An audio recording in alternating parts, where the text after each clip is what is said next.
हरी भगवंताचं नाम महात्म्याबद्दल पाहणार आहे. त्याच्यामध्ये तुकाराम महाराजांचा अभंग आहे एक, त्याच्यावरती आपण थोडीशी चर्चा करणार आहे. नाम घेता उठा उठी होय संसाराची तुटी, ऐसा लाभ बांधा गाठी, विठ्ठल पायी पडे मिठी, हकारुणी सांगे तुका, नाम घेता राहू नका. हा अभंग आहे आणि ह्या अभंगाचं थोडंसं विश्लेषण स्पष्टीकरण.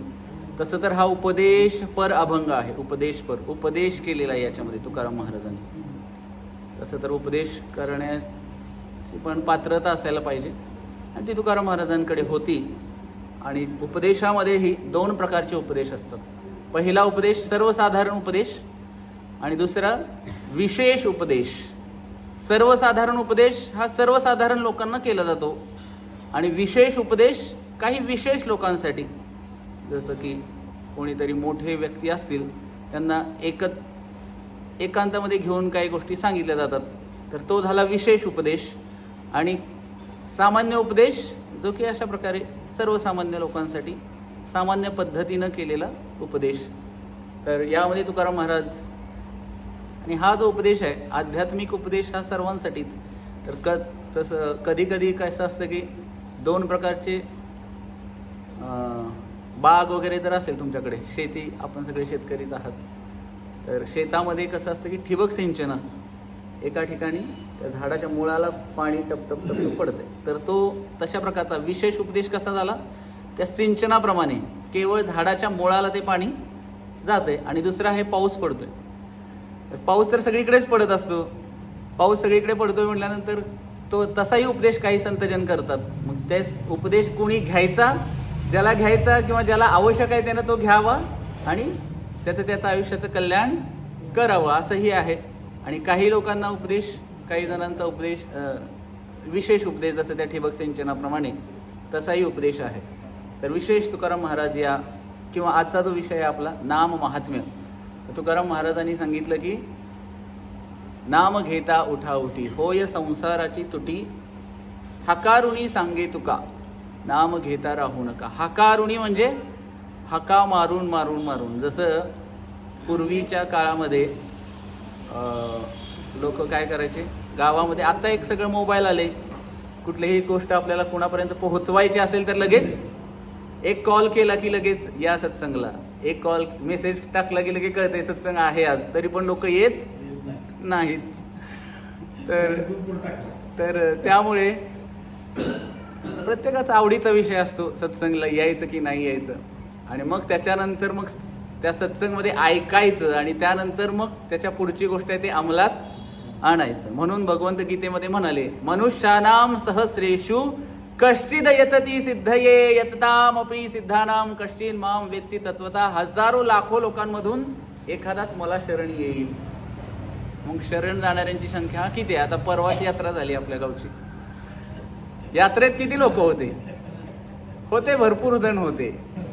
मग त्याच्यामध्ये बरेच लोक येतात, यात्रेलाही येतात, यात्रेपुरतं स्वतःची शुची मुची सांभाळतात, शुद्धतेने येतात. आणि बाकीच्या वेळेस मग चालू असते काही ना काहीतरी खाणं, आचरण व्यवस्थित नसतं, मांसाहार करतात काही लोक. आणि मग काही लोक म्हणतात की आज पौर्णिमा बरं का म्हणून आम्ही खाणार नाही, किंवा आज मंगळवार, आज शुक्रवार म्हणून आम्ही खाणार नाही. आणि मग असं केलं तर मी ऐकलं की शास्त्रामध्ये कुठलेही देवी देवता जे मांसाहारी व्यक्ती आहेत त्या व्यक्तींनी केलेलं जे काही अर्पण केलेली गोष्ट असेल ती स्वीकारत नाहीत, कुठलीही देवी देवता. मग ते कृष्ण तर अजिबातच स्वीकारत नाहीत. भगवंताने ऑलरेडीच सांगितलेलं आहे गीतेमध्ये, पत्रम पुष्पम फलम तोयम योमे भक्त्या प्रयच्छती. मला फक्त पान, फूल, फळ आणि पाणी अर्पण करा, 4 गोष्टी सांगितल्या. मग आम्ही केवळ एक दिवस मांसाहार त्याग करून इतर वर्षभर किंवा वर्षातले तेवढे दिवस वगळले, 52-53 आठवड्यामध्ये 53 दिवस वगळले, बाकीचे 365 मधले 310 दिवस तर आम्ही खात असू, तर भगवान कुठलाही देव आमचं जे अर्पण केलेली वस्तू आहे ती स्वीकार करेल का? नाही करणार. पण बरेच लोकांना माहिती नसतं, तरी पण येतात, बरेच जण येतात. आणि मग त्यांच्यामध्ये शरणागती पण नसते. परवा गुरु महाराज सांगत होते, शरणागती ही फक्त भगवान श्रीकृष्णांचे जे भक्त आहेत त्यांच्याकडे असू शकते, काही जणांमध्ये इतर भक्तांमध्ये असू शकते शरणागती, पण विशेष शरणागतीचा जो भाव आहे तो पांडुरंगाच्या भक्तांकडे जास्त आहे, कृष्णाच्या भक्तांकडे जास्त आहे. कारण त्याच्यामध्ये ते नाम भजनामध्ये लागलेले असतात. आणि म्हणून तुकाराम महाराजांनी सांगितलं हकारुणी. हकारुणी का सांगितलं? कारण सहज जर सांगितलं, बघा पूर्वी कसं असायचं की हे मोबाईल वगैरे नव्हते, त्यामुळं गावात बातमी पोहोचायची नाही. जे काही कोतवाल असतील किंवा विशेष अशा लोकांना ती सेवा दिलेली असायची. मग त्या कट्ट्यावरती गावातल्या मेन चौकात येऊन लोक त्या कट्ट्यावरती उभा राहून हात वर करून तो मग ठण ठण ठण ठण दवंडी पिटायची, ऐका हो ऐका, आणि मग सगळेजण ऐकणार. मग सगळ्या लोकांना कळायचे काहीतरी विशेष उपदेश काहीतरी सांगितलं जाणार आहे आपल्याला. तसं आजकाल तसं आवश्यकता पडत नाही. मोबाईल आले, घरामध्येच फक्त एक क्लिक केलं की सगळीकडे मेसेज पोहोचून जातो, हजारो लोकांपर्यंत पोहोचतो मेसेज. आणि मग ते लोक ऐकणार आणि मग त्यावेळेस लोकांना ते समजायच्या माहे गोष्टी बऱ्याच. तर त्यामुळे तुकाराम महाराज सांगताय हकारुणी सांगे तुका, नाम घेता राहू नका. नाम घ्या म्हणले नाहीत, नाम घेता राहू नका म्हणजे सरळ नाही सांगितलं, व्यतिरेक करून सांगितलेलं आहे. व्यतिरेक म्हणजे कसं, उलट माघार घेतली, म्हणजे असं नाम घ्या नाम घ्या असं नाही म्हणाले. नाम घेता राहू नका म्हणजे नाम घ्या असाच त्याचा अर्थ होतो, भगवंताचं नाम घ्या. नाम घ्या म्हणल्यानंतर आता प्रत्येक गोष्ट आपल्याला सांगितली की काहीतरी करा तुम्ही, तर प्रत्येक गोष्टीमध्ये आपण आपला लाभ काहीतरी होतोय का किंवा फायदा काय होतोय. तुम्ही सांगताय नाम घ्या म्हणून महाराज, तुकाराम महाराजांनी सांगितलं, तुकोबरायांनी सांगितलं नाम घ्या. तुकोबराय म्हणाले का पैसे घ्या, गाडी घ्या, बंगला घ्या असं म्हणाले का? नाही. काय म्हणाले? नाम घ्या नाम घ्या.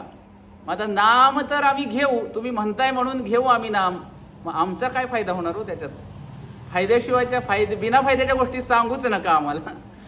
कारण या कलियुगामध्ये आयुष्य इतकं छोटं आहे, छोटंच आहे की नाही आयुष्य. बघा सतयुगामध्ये जे आयुष्य होतं, सतयुगामध्ये 1,00,000 वर्षाचं आयुष्य होतं. आपण ऐकलं असेल प्रभू श्री रामचंद्रांनी किती वर्ष, अनेक वर्ष राज्य केलं. त्यानंतर काही विश्वामित्र मुनींनी किती 60,000 वर्ष तपश्चर्या केली असं ऐकलं का आपण? कधी कधी लोकांना वाटतं, आत्ताच्या मुलांना वाटतं 60,000 वर्ष तपस्या कसं शक्य आहे. काही कॉलेजची मुलं आम्हाला विचारतात, आम्ही कॉलेजला पण प्रचार करत असतो तेव्हा, तर त्यांना मग आम्ही सांगतो की 1,00,000 वर्षाचं आयुष्य मर्यादा सतयुगामध्ये असते. त्यानंतर 1 शून्य वगळला की सत नंतर त्रेतायुग येतं. त्रेतामध्ये 10,000 वर्ष आयुष्य आहे. त्यानंतर येतं द्वापार युग, त्यामध्ये किती वर्ष आयुष्य आहे? 1 वगळा शून्य, 1,000 वर्ष आयुष्य आहे. त्यामधूनही 1 शून्य वगळा कलियुगात 100 वर्ष असायला पाहिजे, पण आम्ही गळटतो 50-60 वर्षालाच लोक तिकीट निघतंय आपलं. तर तेवढ्या कमी आयुष्यामध्ये घेण्यासारख्या गोष्टी बऱ्याच झाल्यात, आहे की नाही? कितीतरी गोष्टी घ्यायला प्राप्त करण्यासाठी बऱ्याच गोष्टी आहेत की नाही, सांसारिक गोष्टी किंवा बाकीच्या गोष्टी बऱ्याच गोष्टी आहेत की मग त्या घ्यायलाच आम्हाला वेळ पुरत नाही. तुम्ही सांगताय नाम घ्या, मग कधी घेणार नाम आम्ही? बाकीच्या मग टीव्ही कोणी बघायची किंवा मोबाईल कोणी बघायचा किंवा बाकीच्या गोष्टींमध्ये कोणी लक्ष घालायचं? मग नाम घ्या तरी पण ठीक आहे म्हणे, नाम घ्या, घेतो, लाभ सांगा काय होणार, काय प्राप्त होणार? मग पहिल्या चरणामध्ये तुकाराम महाराज म्हणतात अभंगाच्या, नाम घेता उठा उठी होय संसाराची तुटी. नाम घेता उठा उठी, उठा उठी नाम घेतल्यानंतर संसाराची तुटी, म्हणजे संसार काय होणार? संसाराची राख रांगोळी होऊन जाईल म्हणले तुकाराम. मग आता तुम्ही म्हणणार यात लाभ कसला आलाय? संसाराची राख रांगोळी, राख रांगोळी संसाराची होत असेल तर नाम घ्यायला कोणी तयार होईल का हो? नाम घेऊन हा काही लाभ झाला का? लाभ कशाला म्हणायचं? पहिली गोष्ट, लाभ म्हणजे काय? म्हणजे बघा, म्हणजे एखादी गोष्ट आपल्याला प्राप्त होतीये किंवा मिळतीये, त्याला लाभ होणं असं नाही म्हणू शकत आपण, बरोबर आहे का? प्रत्येक वेळेस तो लाभच झाला असं म्हणू शकतो का? नाही म्हणू शकत. म्हणजे लाभ कसा असतो बघा, उदाहरण आहे की एखाद्या व्यक्तीला मूल नाहीये आणि एखाद्या व्यक्तीला मूल झालंय, होऊन त्याचं ऑपरेशन त्यांनी केलंय मूल होऊ नये म्हणून, आणि परत जर त्याला मूल झालं, ऑपरेशन होऊन सुद्धा जर मूल झालं, तर त्याला वाटेल का की आपल्याला लाभ झालाय म्हणून? वाटेल का? कधी तर वाटेल का त्याला आपल्याला लाभ झालाय म्हणून? ऑपरेशनच्या नंतर पोरग झाल्यानंतर वाटेल का त्याला मला खरंच लाभ झालाय? त्याला आनंद होईल का? नाही होणार. तर लाभ काय आहे हे पहिल्यांदा लक्षात घेतलं पाहिजे. लाभ कशाला म्हणायचं? लाभ म्हणजे ज्याच्यातून आपल्याला आनंद, खरा आनंद, वास्तविक आनंद प्राप्त होतो. आनंद ही दोन प्रकारचा आहे.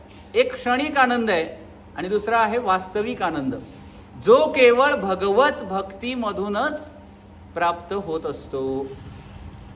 मग अशा प्रकारचा लाभ आपल्याला व्हायला पाहिजे. बऱ्याच जणांना वाटतंच आम्हालाही लाभ प्राप्त झाला पाहिजे, सगळ्या काही गोष्टी आम्ही लाभासाठीच तर करत आहे. मग बरंच योजना काढत असतं सरकार, लाडकी बहीण, लाडका भाऊ, लाडका शेतकरी, असं काही ना काहीतरी योजना निघत असतात प्रत्येक ठिकाणी. मग त्या योजनांचा आम्हाला लाभ, आणि विशेष करून आम्हाला आर्थिक लाभ म्हणलं की आम्ही तृप्त होतो. कारण पैसा आला की सगळं ते माहीत आहे कसा वापरायचा, कुठं ते पैसा आला की बाकीच्या गोष्टी आपण घेणार, काही ना काहीतरी इंद्रिय तृप्तीची साधनं आम्ही घेऊन इंद्रिय तृप्तीच्या मागे लागू. पण नाम घेऊन काय लाभ होणार आणि त्याचा काय फायदा होणार? तर हे नाम आहे कुठून? तर त्या नामाकडे, त्या लोभाने, जसं पैशाचा लोभ आहे आपल्याला, पैशाचा लोभ कमी बरोबर दिले तेवढे किंवा जास्तीत जास्त पैसे कसे प्राप्त होतील ह्याच्याकडे आपण आयुष्यभर लोक काय करतात, ह्याच्यासाठीच तर मरत असतात. पण हा जो लाभ आहे तशा पद्धतीनं आपण त्या नामाकडे जर बघितलं, भगवंताचं नाम कमावण्यासाठी ते शाश्वत धन आहे. गोलोकेर प्रेम धन हरिनाम संकीर्तन. गोलोकेर प्रेम धन, आणि हे धन कुठलं आहे? गोलोकामधून. भगवान श्रीकृष्णांचा जो लोक आहे त्याला म्हणायचं गोलोक, ज्या ठिकाणी श्रीकृष्ण वास करतात. गोलोक, गायींचं लोक, ज्या ठिकाणी गायी आहेत, भगवंत आहे त्या ठिकाणी गायी असणारच. गायींचं लोक, गोपालाचं लोक, म्हणून गोलोक. तर त्या ठिकाणचं हे प्रेमधन आहे. आणि ते प्रेमधन आपल्याला जर प्राप्त होत असेल, आणि ते प्रेमधन प्राप्त झाल्यानंतर करायचं काय? किंवा मग तुम्ही म्हणाल की नाम घ्या, नाम घ्या, तर आम्ही घेतो ना. मग नाम घ्यायचं कुणाचं? कुणाचं नाम घ्यायचं? किती घ्यायचं? कधी घ्यायचं? हे पण प्रश्न आलेच की त्याच्यासोबत, बरेच प्रश्न आहेत. मग त्यासाठी नाम घ्यायचं कोणाचं? तुकाराम महाराजांनी सांगितलेलं आहे. प्रत्येक संप्रदायानुसार नाम आहे. आपल्या या ब्रह्ममद गौडीय संप्रदायामध्ये हरे कृष्ण कृष्ण कृष्ण हरे हरे, हरे राम राम राम हरे हरे, हे नाम आहे. तर हे नाम आपण घेतलं पाहिजे दररोज. मग किती घ्यायचं नाम? तर पैसे जर आपल्याला प्राप्त होणार असतील तर आपण पैशाचा लाभ किती होणार आहे विचारतो का? एखादं जर फुकट मिळत असेल गोष्ट तर ती किती घ्यायची म्हणून विचारतो का आपण? कधी नाही. तसं लाभ, नामाचा लाभ जो आहे तो किती घ्यायचा म्हणून हे विचारायला नाही पाहिजे. कमीत कमी श्रील प्रभुपादांनी सांगितलेलं आहे, कमीत कमी आपण दररोज या महामंत्राचा 16 माळाचा जप केला पाहिजे. आता 16 माळाच का? तर सासो की माला पे सिमरू पी का नाम. सासों की माला पे म्हणजे ज्या प्रत्येक श्वासासोबत मी काय केलं पाहिजे?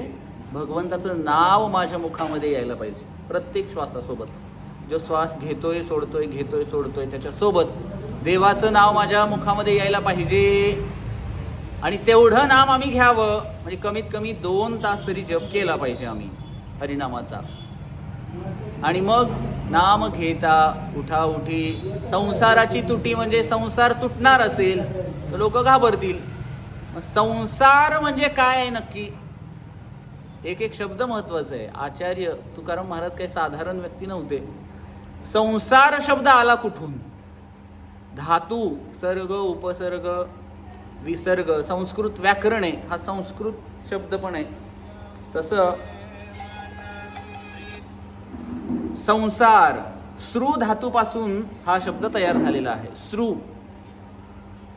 धातूपासून तयार झालेला हा शब्द, म्हणून आता ससरूपासून सार हा धातू आहे आणि त्या सारला उपसर्ग लागलेला आहे, सन उपसर्ग लागलेला आहे, संसार.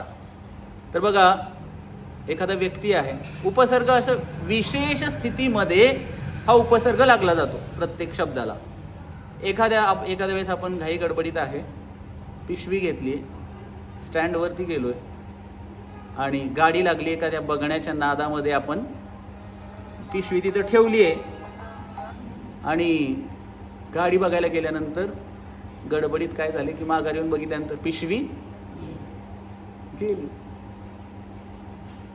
त्यावेळेस जी मनाची अवस्था होते त्याला काय म्हटलं जातं? संताप. काय होतो? जीवाचा काय होतो त्यावेळेस? नुसता ताप होतो का? काय होतो?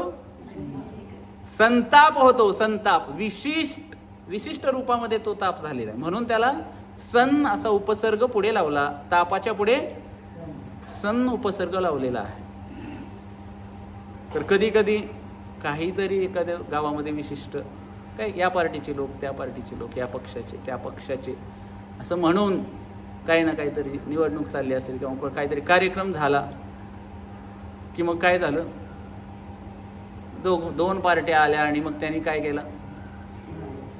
भांडण, किंवा त्यालाच काय म्हणायचं? संघर्ष. नुसतं घर्ष नाही, काय झाला तो? संघर्ष झाला. विशिष्ट रूपेने दोघांमध्ये एवढ्या तीव्रतेने झालं ते. तर म्हणून हा जो सार आहे, सार म्हणजे जो कंटिन्युअस चालतच आहे, संसार. मग आम्ही सगळे कसे आहोत? आम्ही संसारी आहोत. मग काही लोक आम्हाला येऊन म्हणतात, महाराज आम्ही संसारी लोक आहे, आम्हाला एवढं जमत नाही, आम्ही संसारी आहे. मग संसारी कोण झाला? म्हणजे संसारी कुणाला म्हणायचं ते पण तितकंच महत्वाचं आहे. होय संसाराची तुटी असा शब्द का वापरला तुकाराम महाराजांनी? संसार म्हणजे तर बदल होत राहतो प्रत्येक गोष्टीमध्ये. या संसाराची गोष्ट आहे. आता बघा, पूर्वी लहान असताना 2 मीटर कापडामध्ये सगळंच होऊन जाते. सगळं शर्ट, कपडे सगळे 2 मीटर ह्याच्यामध्ये होऊन जातात. आणि तोच व्यक्ती मोठा झाल्यानंतर केवळ चड्डीसाठीच 2 मीटर कपडा लागतो त्याला. लागतो की नाही मोठं झाल्यानंतर? आणि हा जो संसार आहे त्याच्यामध्ये जो बदल होतो, त्या व्यक्तीमध्ये झालेला बदल किंवा त्याच्या आसपास राहणाऱ्या लोकांनाही तो बदल जाणवत नाही. काही वेळेस बघा, आपलाच मुलगा असतो, छोटा असतो, तेव्हा आपल्याला वाटतं अजूनही छोटाच आहे, मोठा जरी झाला तरी छोटाच. बाहेरचे लोक जेव्हा अचानक येतात त्यावेळेस अरे 6-7 वर्षांनी बघितल्यानंतर मोठा झालास की तू. पण तिथं असणाऱ्या व्यक्तीला वाटतं का आपला मुलगा मोठा झालाय? असं म्हणतो का तो? फार मोठं झालंय आमचं पोरगा आता, असं कोणी म्हणतं का? नाही. त्याच्यामध्ये झालेला बदल सुद्धा त्याला लक्षात येत नाही. तर बदल तर सगळ्या गोष्टींमध्ये होत आहे. पर्वतांमध्ये सुद्धा बदल होत आहे, नद्यांमध्ये बदल होत आहे, समुद्रामध्ये बदल होत आहे, आणि आपल्या शरीरामध्ये सुद्धा बदल होत आहे. आणि हा बदल कसा होत आहे? क्षणाक्षणाला बदल होत आहे. तुम्ही जेव्हा लहान होता, आता तसेच आहात का? तुम्हाला जर लहानपणीचा फोटो दाखवला आणि विचारलं अरे हे कोण आहे, तो मी नव्हेच, नाही हा मी नाहीये म्हणणार तुम्ही. लहानपणीचा फोटो आपल्याला दाखवला. काही लोक आम्ही जेव्हा भगव्या कपड्यामध्ये आलो तर काही लोक आम्हाला ओळखतच नाही. अरे हा तुम्ही आहे, आम्ही ओळखलंच नाही म्हणले पहिल्यांदा. काही लोक नाही ओळखत. एवढ्या वर्षात बघितल्यानंतर एवढा सगळा बदल झालेला असतो. तर बदल होतो. जसं वृंदावनमध्ये गोवर्धन नावाचा पर्वत आहे. गिरी गोवर्धन जय गिरी गोवर्धन, आणि भगवंतांनी गिरिराज धारण करण्याची लीला केली. तो गोवर्धन पर्वत आहे, पर्वत. आज जर तुम्ही बघायला गेलात तर तो पर्वत धसतोय, खाली धसला जातोय जमिनीमध्ये. बदल आहे हा. आणि हा बदल सगळ्यांमध्ये होत असतो, सगळ्या जीवांमध्ये बदल होतच असतो. ज्या ठिकाणी पूर्वी समुद्र होते त्या ठिकाणी आज पर्वत दिसतील तुम्हाला. ज्या ठिकाणी पूर्वी पर्वत होते त्या ठिकाणी आज समुद्र दिसेल. अशा प्रकारचं काही ना काहीतरी. तर सांगण्याचा उद्देश आहे की ह्या शरीरामध्येही बदल होतोय. म्हणजे हे शरीर ज्याने धारण केलं तो व्यक्ती काय झाला? संसारी झाला. लक्षात आलं? संसारी कोणाला म्हटलेलं आहे? होय, संसाराची तुटी म्हणजे या शरीराचा त्याग केल्याच्या नंतर काय होणार आहे? संपला. आणि केवळ शरीराचा त्याग केल्याने संसार संपला असं नाही. नाम घेऊन जो शरीराचा त्याग करेल त्याच्या संसाराची तुटी होईल असं तुकाराम महाराजांनी सांगितले. बाकीचे मग लोक घेतात, सोडतात की शरीराचा त्याग, नुसता शरीराचा त्याग म्हणजे तो मेला असं म्हणतात लोक. आणि एखादा महाराज किंवा भक्त असेल तर वैकुंठाला गेला म्हणतात की नाही, वैकुंठाला गेला. किंवा काही लोक सामान्य लोकांच्याही नावापुढे लिहितात, काही काही म्हणजे कैलासवासी, वै म्हणजे वैकुंठवासी. मग त्यांनी शरीर त्याग केला म्हणजे त्याच्या संसाराची तुटी झाली असं म्हणू शकत नाही आम्ही. झाली असेल किंवा नसेल सांगता येत नाही. पण ज्यांनी नाम घेतलं, आयुष्यभर भगवंताचं नामस्मरण केलं, त्याच्या संसाराची मात्र तुटी होणार, नक्कीच होणार. तुकाराम महाराज सांगतायत, संतांनी सांगितलेलं.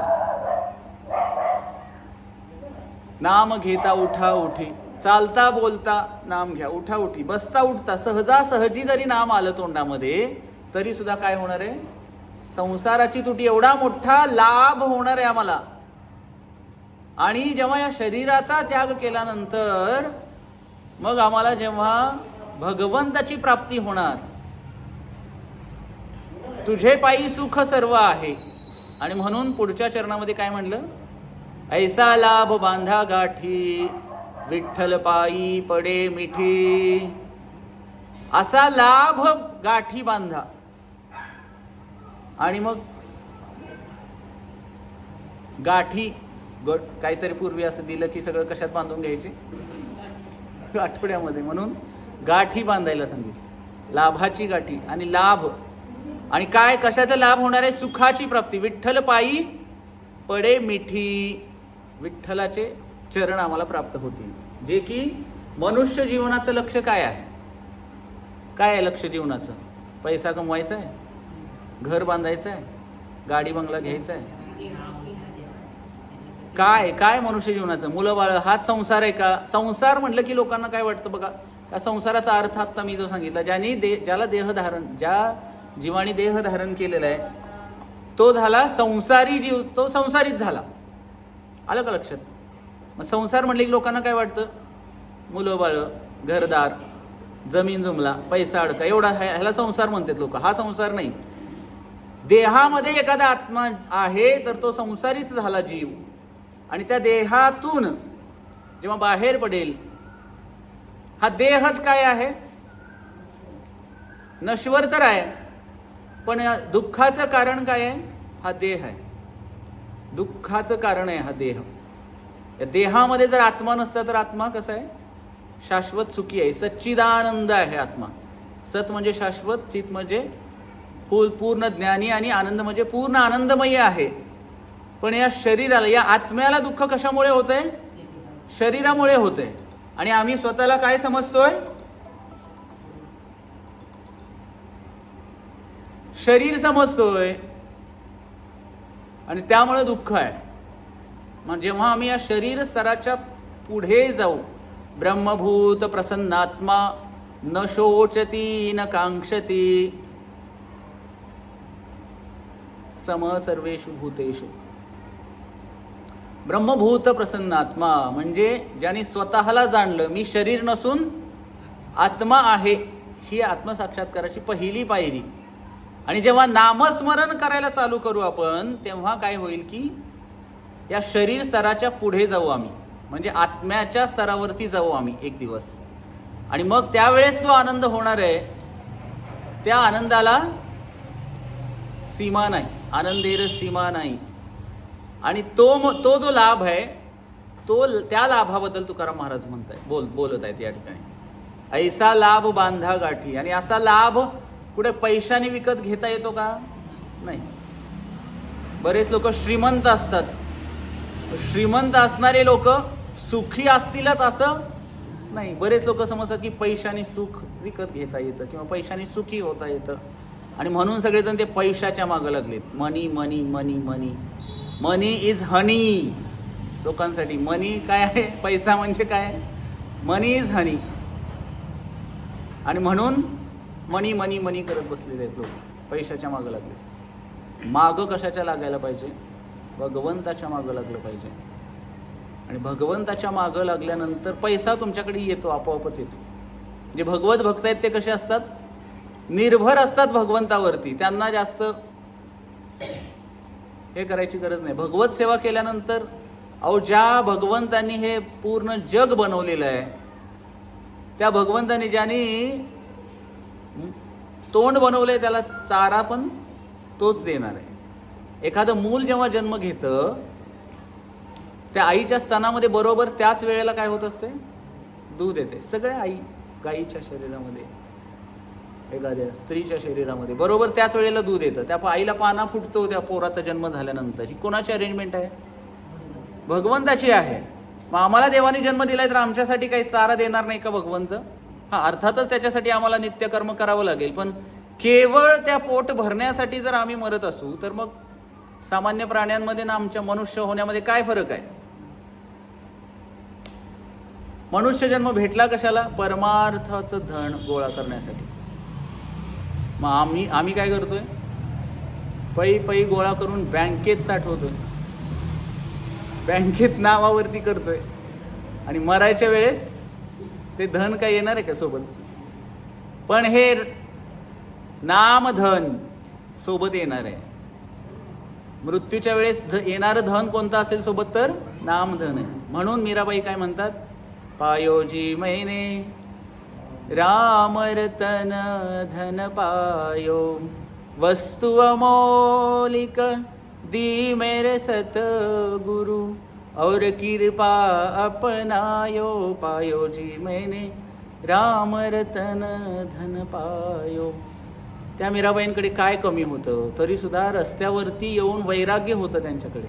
नाचायच्या, प्रेमामध्ये मग्न तल्लीन होऊन नाचायच्या. जसं चैतन्य महाप्रभू सुद्धा भगवंताच्या प्रेमामध्ये इतके हे होऊन नाचायचे. आणि ते कारण हे सुख आहे, असा हा खरा लाभ आहे. मग त्या व्यक्तीला कुणी नावं ठेवा, कुणी काय म्हणा, त्याला काही फरक पडत नाही. तो या जगातला राहिलेलाच नसतो. संसाराची तुटी म्हणजे काय? ही तुटी आहे संसाराची. देहामध्ये असून सुद्धा विदेही अवस्था त्या व्यक्तीला प्राप्त झालेली असते. तो इथला या जगातला राहतच नाही, संसारातला राहतच नाही तो व्यक्ती. मग लोक घाबरतात, मग नको जायला तिकडे, कारण आम्हाला संसारातच राहायचं आहे ना. जे काही नाम वगैरे करतोय आम्ही, भक्ती करतोय, हे संसार बरा होण्यासाठीच तर करतोय. मग संसार आमचा बरा व्हायला पाहिजे, काहीतरी चांगलं झालं पाहिजे आमच्यासोबत. सत्संगाला जातोय म्हणजे काहीतरी चांगलं व्हायला पाहिजे, ही आमची धारणा आहे. मग अशी धारणा नाम घेणाऱ्याकडे नसावी. हेच ते नाम शुद्ध नाम असलं पाहिजे. शुद्ध नाम म्हणजे केवळ भगवंताच्या प्रसन्नतेसाठी घेतलेलं नाम. मग अशा नामानी कितीतरी जण तारलेले आहेत. आणि पुढं काय म्हणले तुकाराम महाराज? ऐसा लाभ बांधा गाठी, विठ्ठल पायी पडे मिठी, हकारुनी सांगे तुका, नाम घेता राहू नका. कुणी सुद्धा थांबू नका, नाम घ्यायचं कुणी राहू नका. तर एक व्यक्ती होता, आयुष्यभर काम काम काम, मोठा बिझनेसमॅन होता. आणि मग त्याला सांगण्यात आलं, अरे नाम घे, थोडं देवाचं नाव घे, सत्संगला चल, बस तिथं. आत्ता वेळ नाही म्हणले, माझी वेळ नाही अजून, म्हातारा झाल्यावर करेन सगळ्या गोष्टी. बरेच लोक म्हणतात भक्ती व्यक्ती कधी करायच्या गोष्टी आहेत? म्हातारा झाल्यानंतर. हातात काठी आल्यावर करायच्या गोष्टी आहेत, ते आत्ता काय आहे? म्हातारा झाल्यानंतर करेन. आणि अचानक काय झालं? कुठला तरी आजार जडतो आणि अंथरुणावरती पडलेला असतो तो. आणि मग त्यावेळेस अंथरुणावरती पडल्यानंतर मग रडायला लागतो, देवाकडे प्रार्थना करतो, भगवंता आत्तापर्यंत कधीही तुझं नामस्मरण मी केलं नाही किंवा मी तुझी भक्ती केली नाही. आत्ता जर मी नाव घेतलं तर, किंवा माझ्या तोंडात आता तरी नाव यायला पाहिजे. आणि असं होतंय तोपर्यंत त्याचा नातू असतो. नातू तिकडून येतो, म्हणतो आजोबा राम राम राम राम म्हणा. आणि आजोबा राम राम राम म्हणतात आणि हरी बोल, तिथंच त्यांचं प्राण जातो. मग गीतेमध्ये म्हणलेलं आहे, अंत्यकाले च मामेव स्मरन् मुक्त्वा कलेवरं य प्रयाति समद्भावं याति नास्त्यत्र संशयः. अंतकाळी विठू तुझे स्मरण घडावे. त्या पांडुरंगाचं अंतकाळी स्मरण घडायला पाहिजे आम्हाला. आणि कधी घडेल? आयुष्यभर स्मरण केलं असेल तरच घडेल हो. काही लोक काय म्हणतात अंतकाळी करायचं आहे ना, मग तेव्हाच करू की. आता काय गरज आहे? जाऊन सत्संगला बसा, ऐका, झोप येते, एवढी सगळं असते. कोणी करायचं एवढं सगळं? अंतकाळी बघू, जेव्हा वेळ आहे तेव्हा बघू. पण असं नाही. भगवंत त्याच व्यक्तीला भेटतात ज्याने आयुष्यभर स्मरण करण्याचा प्रयत्न केलेला आहे. भले तुमचं नावामध्ये लक्ष लागत नसेल, भले तुम्ही कुठल्या वेगळ्या कारणासाठी नाम घेतलेलं असेल, तरी सुद्धा भगवंत म्हणतात की यानं नाम घेतलंय, माझं नाव घेतलंय. आणि मग हरी से बडा हरी का नाम. हरी तो बडी है, असं एक प्रकारे अतिशयोक्ती. नाम आणि नामीमध्ये काही भिन्नता नाही आहे. जसं आमचं नाव वेगळं आहे आणि आम्ही वेगळे आहोत. जसं प्रभूजी आहेत लक्ष्मण पुजारी, त्यांचं नाव आहे पण ते वेगळे आहेत, म्हणजे त्यांचा आत्मा वेगळा आहे आणि त्यांचं नाव वेगळं आहे. पण भगवंताचं तसं नाही. भगवंताचं नाव आणि भगवंत एकच आहे. मग हा जो लाभ, परत लाभाचा विषय, लाभ काय होणार आहे आम्हाला? ऐसा लाभ बांधा गाठी. नामच भगवंत आहेत किंवा नामच साधना आहे आणि नामच साध्य पण आहे. म्हणजे जे तुम्ही नाम घेताय त्यांनी लाभ प्राप्त होणार आहे असं नाही. नाम घेतलं तोच तुमचा लाभ झाला. आलं का लक्षात? नाम घेणं हाच लाभ आहे. नाम घेण्यामुळं लाभ प्राप्त होणार आहे असं नाही. असं तर नाहीये. कारण नाम आणि नामी एकच आहेत. साध्य आणि साधना एकच आहे. हे पण लक्षात घेतलं पाहिजे. हा तर जरा वेगळाच विषय आहे, तो पण खूप मोठाच. म्हणूनच म्हणलेला आहे नाम चिंतामणी कृष्ण चैतन्य रस विग्रह पूर्ण शुद्धो नित्यमुक्तो अभिन्नत्वात नाम नामिनो. नाम काय म्हटलेलं आहे? चिंतामणी. नाम कसं आहे? चिंतामणी. चिंतामणी म्हणजे कुठली तरी स्त्रीचं नाव नाही आहे चिंतामणी. चिंतामणी म्हणजे ज्याचं चिंतन करू ती गोष्ट आपल्याला प्राप्त होते. नामाने काय होतं? आता तुम्ही हरे कृष्ण गाडी पाहिजे गाडी पाहिजे, हरे कृष्ण बंगला पाहिजे बंगला पाहिजे, हरे कृष्ण काहीतरी धन पाहिजे, स्त्री पाहिजे सुंदर, पत्नी नसेल तर काही लोकांना. नामाने सगळं काही प्राप्त होतंय. पण त्याच्यासाठी आम्ही नाम घेऊ नये. कारण नाम कसं आहे? चिंतामणी आहे. घेऊन बघा. पहिल्यांदा ठीक आहे, येन केन प्रकारेन मनः कृष्ण निवेशयेत. सुरुवातीला काही संसारिक किंवा भौतिक इच्छा ठेवून जरी नाम घेतलं तरी सुद्धा त्या नामामध्येच तितकी ताकद आहे की तुम्हाला तुमच्या भौतिक इच्छा सुद्धा ते नामच कमी करणार आहे. संसाराची तुटी, इच्छाच राहत नाहीत, भौतिक इच्छाच राहत नाहीत, तो संसारिक इच्छाच राहत नाहीत. मग म्हणणार नको असं असेल तर नाम कशाला घ्यायला. संसारिक इच्छा पळून जाणार असेल तर नाम कशाला घ्यायला. पण त्या नामाने इतकी शांती जी मनाला प्राप्त होते ना, आत्मशांती ज्याला म्हणतो आपण. मग अशी येताना एक ह्याचं बोर्ड होतं, आता उन्हाळा चालू आहे ना, लस्सीवाल्याचं बोर्ड होतं, आत्मातृप्त. आत्मातृप्त का आत्माथंड का आत्मातृप्त असं काहीतरी लस्सी म्हणून असं लावलं होतं. मग ते क्षणिक तृप्ती झाली ना, आणि ती पण शरीराची होते. आत्म्याला काही लस्सीनं तृप्ती होणार आहे का? आत्मा लस्सी पिऊन आत्मा तृप्त होते का? नाही. आत्म्याची लस्सी काय आहे? नामस्मरण. कधी कधी लोक म्हणतात बॅटरी, मोबाईलची बॅटरी चार्ज झाली आहे प्रभूजी, पण मन डिस्चार्ज आहे. मोबाईलची बॅटरी चार्ज झाली पण मन डिस्चार्ज होते सारखं. कारण मनाला जर त्या भगवंताच्या सेवेतच नाही लावलं तर कसं त्याशिवाय कसं चार्ज होणार? मनाला अशी काही सिस्टीम आहे का काय दुसरं चार्जिंग लावा? मनाला एकच चार्जिंगची सिस्टीम आहे, ती म्हणजे हरे कृष्ण कृष्ण कृष्ण हरे हरे, हरे राम राम राम हरे हरे. या महामंत्राचा जप केला पाहिजे आपण दररोज. नाम चिंतामणी. दुसरा एक तुम्ही ऐकलं असेल पारसमणी. ऐकलं का पारसमणी? आजकाल नाही भेटत. भेटला असता तर सगळ्यांना सगळ्यांना वाटलं असेल आमच्याकडे पण पाहिजे पारसमणी. किंवा भागवतामध्ये एक मणी आहे, श्यामंतक मणी, श्यामंतक नावाचा मणी, जे की भगवंताची जी दुसरी पट्टराणी आहे सत्यभामा, तिच्या वडिलांकडे होता तो श्यामंतक मणी. आणि त्याच्यातून भरपूर संपत्ती, सोनं वगैरे प्राप्त व्हायचं. तर पारसमणी कसा असतो? लोखंडाचं सोनं करणारा मणी, पारसमणी. मग आजकाल आमच्याकडे असतं तर किती झालं, लोखंड आम्ही भंगारवाल्याकडनं विकत घेतलं त्यामुळे लोखंडाचं सोनं करायला. तर असाच एक मणी तो आहे नाम, चिंतामणी. जे ज्याची चिंता करू आपण ते प्राप्त होणार. जेवढं अधिक नाम घेता येईल तेवढं घेतलं पाहिजे.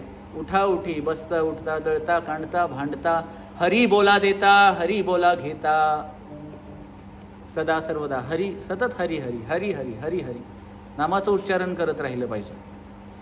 आणि चैतन्य रसविग्रह, आणि नाम कसं आहे? रसविग्रह, रसमूर्ती. त्या नामातून आम्हाला रस प्राप्त होतो. असं कोणी आहे का की एकदा नामस्मरण घेतलं आणि परत त्याला ते घेऊ वाटलं नाही?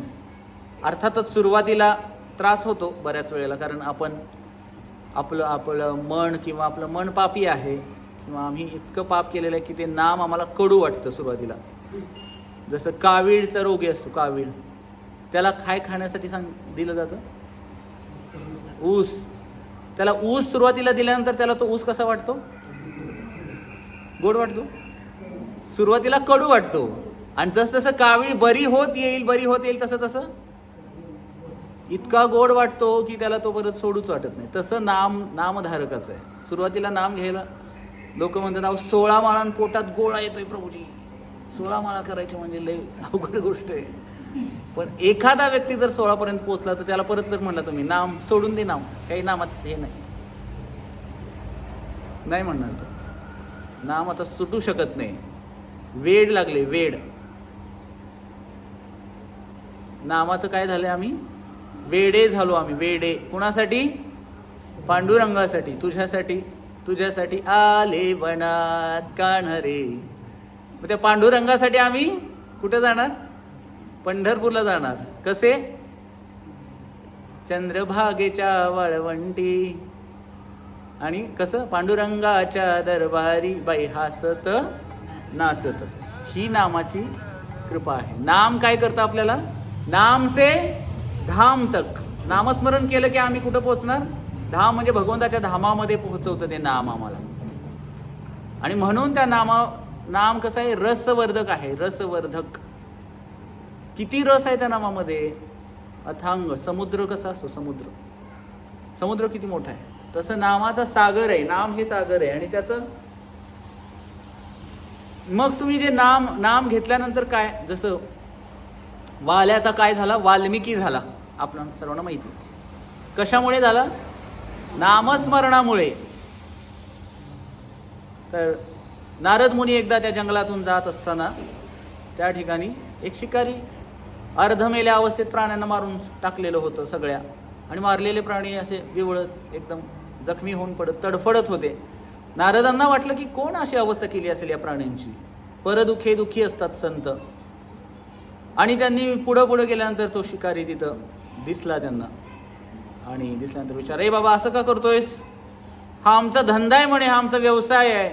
माझ्या आश्रितांना मला काहीतरी सांभाळावं लागतं म्हणे. तू जे करतोयस ठीक आहे, तुझ्या आश्रितांना तुला सांभाळायचंय, पण ही पद्धत नाही आहे ती. तू काहीतरी वेगळा व्यवसाय कर. बघ तुझ्या आश्रित, तू जे पाप केलेले तुझ्या आश्रित घ्यायला तयार आहेत का? घरी जाऊन विचारतो तर कुणी तयार होत नाही पाप घ्यायला. पत्नी म्हणते नाही पाप काही नको. लग्न करायच्या आधी विचार करायचा होता म्हणते. तुम्हाला सांभाळायचं नव्हतं आणि असलं पाप बीप मला द्यायचं असलं मी कशाला लग्न केलं असतं? सगळ्यांना विचारून येतात माघारी. तर नारदांना समजतं की आपलं काम झालेलं आहे. 50% खाली बघत असतात. म्हणतात महाराज क्षमा करा. नारद मुनी म्हणतात आजपासून काय करा? हरे कृष्ण कृष्ण कृष्ण हरे हरे, हरे राम राम राम हरे हरे. महामंत्र जप करा. आणि जप करायला बसतात. आणि तिथून नारद मुनी निघून जातात. इतका जप करायला बसतात ते डोळे झाकून अगदी ध्यानपूर्वक. ध्यानावस्थित गतेन मनसा. ध्यानावस्थेमध्ये इतकं ध्यान. आणि असंच एकदा नारद मुनी त्या ठिकाणाहून परत एकदा चाललेले असतात.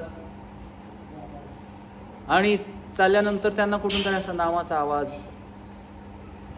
राम राम म्हणायला सांगितलेलं असतं, पण ते मरा मरा म्हणत असतं, राम म्हणू शकत नाहीत.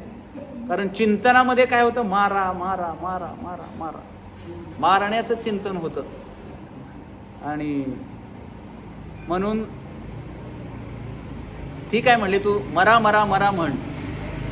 नारद मुनींची कृपा एखाद्यावरती झाली आहे. नारद, नारायणाला देणारे म्हणून नारद, आणि त्यांनी तर नामाच्या रूपात देऊन टाकलं त्यांना.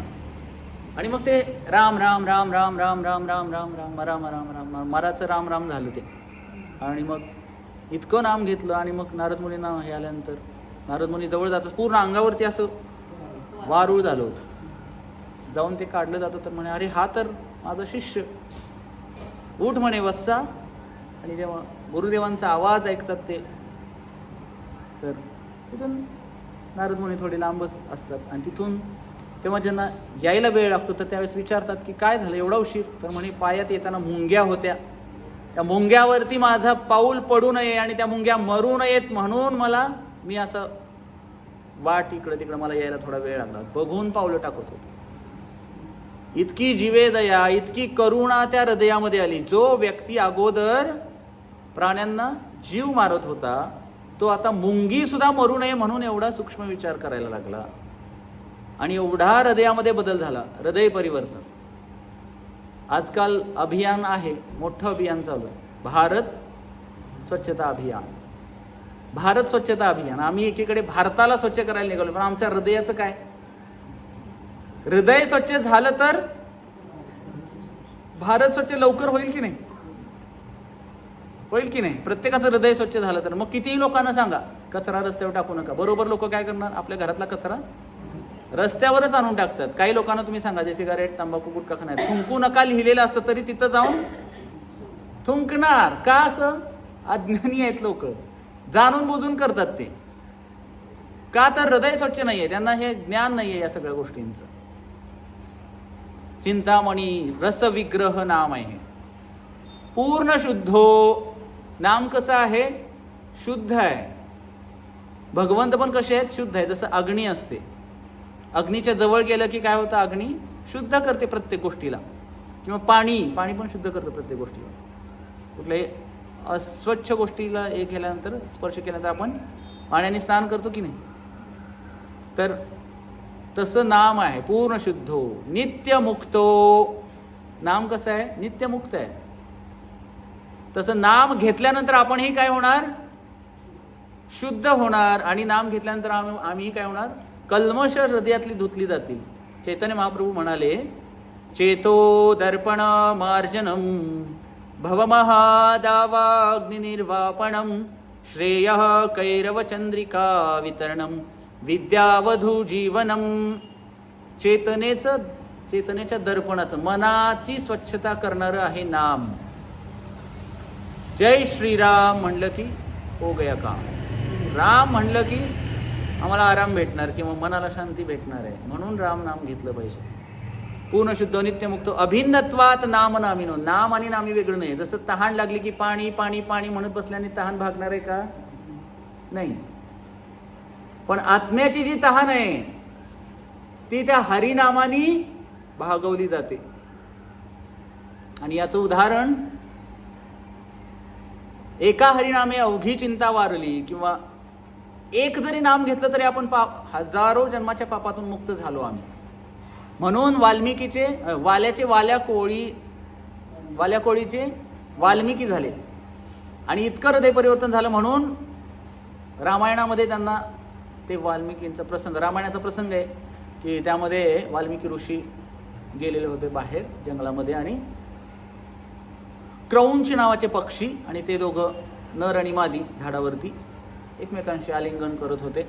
आणि अचानक बाण मारला जातो आणि ते वाल्मिकी ऋषी पाहत असतात ते क्रौंच पक्षाकडे.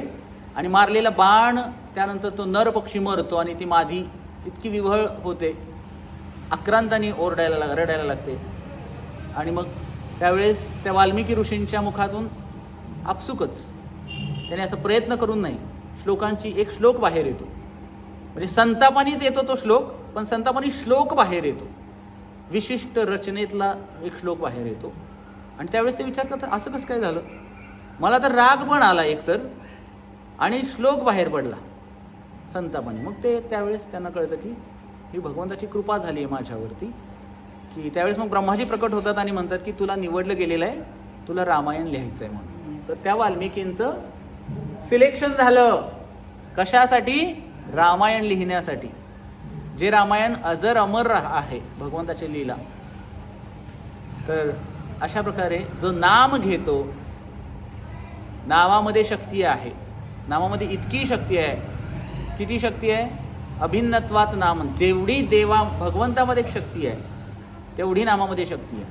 म्हणून तर रामायणामध्ये राम लिहिलं की दगडं तरले जायचे पाण्यावरती.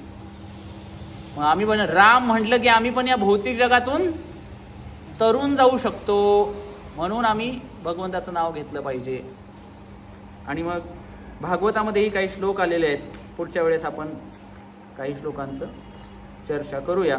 विशेष श्लोक आलेला आहे, नाम संकीर्तनम यस्य सर्व पाप प्रणाशनम प्रणामो दुःख शमनस्तम नमामि हरिम परम. तर मगाशी मी जे सांगितलं संसार, तर याच्यामध्ये संकीर्तन हा पण शब्द, त्याच्यामध्ये पण सम उपसर्ग आला की नाही. तर काही लोक किंवा संगीत असतं, काही लोक एकत्र येऊन केवळ बसलेत आणि नुसतं चालू आहे नाम घ्यायचं, पण तसं नाही. हे विशेष या कलियुगाचा जो धर्म आहे तो आहे हरिनाम संकीर्तन. आर नाही धर्म, कलिकालेर धर्म नाम संकीर्तन, आर नाही धर्म असं म्हटलेलं आहे. अनेक लोक एकत्र येऊन विशिष्ट रूपानं जे कीर्तन केलं जातं, मग त्याच्यामध्ये मृदंग वाजवून असेल, करताल वाजवून असेल, टाळ्या, आणि काही लोक नृत्य करत आहेत, अशा प्रकारचं जे कीर्तन आहे त्याला म्हणायचं संकीर्तन. आणि अशा प्रकारचा संकीर्तनाचा हा विधी आहे. 4 युग आहेत आणि त्या 4 युगांचे 4 विधी आहेत. कृतेय ध्यायते विष्णू. कृत म्हणजे सतयुगामध्ये ध्यान केलं जायचं. ओ, आता ध्यान करत बसू शकतो का आपण? 5 मिनिट सत्संगला बसायचं म्हटलं तरी काय ना काय तरी त्रास आहे सगळ्यांना. ते ध्यान काय करत बसणार आम्ही एका ठिकाणी बसून? करू शकतोय का? नाही, ध्यान नाही होऊ शकत. काय ती त्रास आहे महाराज, गुडघे दुखायला लागले. आणि सत्संगला येणारे लोक ह्याच वयाचे असतात सगळे. महाराजांनी तर काय म्हणायचं त्यांना. तर नाही आम्ही बसू शकत, एका ध्यान नाही करू शकत. मग त्रेतायाम यजतो मखये, त्रेतायुगामध्ये यज्ञ केले जायचे. स्वाहा स्वाहा स्वाहा, मोठे मोठे यज्ञ वेदी असायचे आणि त्यात स्वाहा करायला बसलं की मग ते धुरकाटन हे ते यज्ञाची तयारी किती मोठी. यज्ञाला पैसाही तेवढा, घी लागतं, त्याला तूप लागतं, शुद्ध तूप गाईचं. आजकाल तूप तर मिळतं, लिहिलेलं असतं देशी गाय का घी. काही नाही तर गाय तर देशी राहिल्याच नाही, तर देशी गाय का घी आलं कुठून? देशी गाय किती जणांकडे राहिल्यात आजकाल? नाही, जिकडं जाईल तिकडं ओपन गोठा सिस्टीम. सगळीकडे जर्शी आल्या आणि मग त्या जर्शीचं तूप आणि यज्ञ होईल का फलित? नाही होणार. आणि मग यज्ञ पण नाही करू शकत.